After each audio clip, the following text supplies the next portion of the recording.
Hello friends, welcome to SP home delight. ఈరోజు మన SP home డిలైట్లో పనసపొట్టుతో ఎప్పుడు కూర, ఫ్రై, ఇలాగా బిర్యానీ అలా కాకుండా ఒకసారి ఈ విధంగా ఆవకాయ పెట్టి చూడండి. ఇది చాలా అంటే చాలా రుచిగా ఉంది.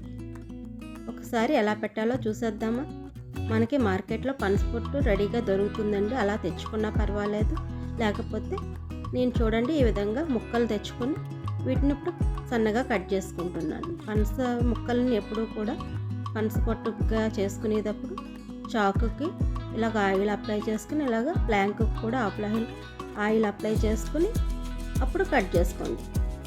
మన చేతులకు కూడా ఆయిల్ రాసుకుని అప్పుడు జిగురు ఉండదండి. దానికోసం అని చెప్పి ఇలా చేసుకుని పూర్తిగా ఇలా సన్నగా చిన్న చిన్న ముక్కలుగా పొట్టు మాదిరి కట్ చేసుకోండి.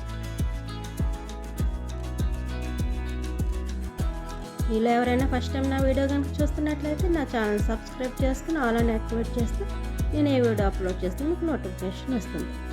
చూడండి ఈ విధంగా కట్ చేసుకున్నాం కదా సన్నని పట్టు కింద. ఇప్పుడు ఇందులో కొంచెం పసుపు,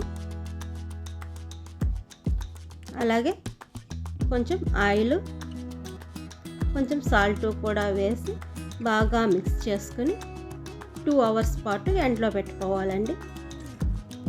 ఈ విధంగా కంపల్సరీగా పెట్టుకుంటేనే ఇందులో ఉన్న తేమ అంతా పోయి డ్రై అయిపోతుంది. అప్పుడు మనకి ఎక్కువ కాలం నిల్వ ఉంటుంది ఆవకాయ. దానికోసం కంపల్సరీగా ఎండలో పెట్టుకోవాలి. చూడండి 2 అవర్స్ తర్వాత ఎండలోంచి తీసుకొచ్చేసాను. ఇప్పుడు వీటిని ఒక కప్పుతో కొలుచుకోండి. చూడండి నేను ఈ కప్పుతో కొలుస్తున్నాను. ఈ కప్పుతో మీకు కొలతలు చెప్తాను. ఇప్పుడు నాకు దీంతో 2 కప్పుల వరకు ముక్కలు అయ్యాయండి. ఇప్పుడు ఇందులో ఇలా సన్నగా కట్ చేసుకున్న మామిడికాయ ముక్కలను కూడా కొలుచుకోండి. ఇప్పుడు 2 కప్పులు పనసపొట్టుకి 2 కప్పులు ముక్కలు వేసుకొని కలుపుకోవాలండి. ఈ విధంగా 2 కప్పులు ముక్కలు వేసుకోండి. ఇప్పుడు ఇందులో 1 కప్పు కారం,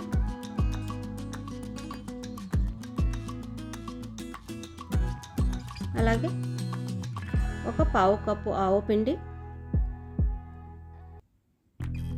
1/4 కప్పు సాల్ట్,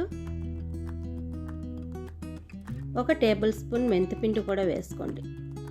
పనసపొట్టు వేడి చేస్తుంది కదా, చలవ చేయడం కోసం ఇక్కడ మెంతిపిండిని వాడుతున్నాం.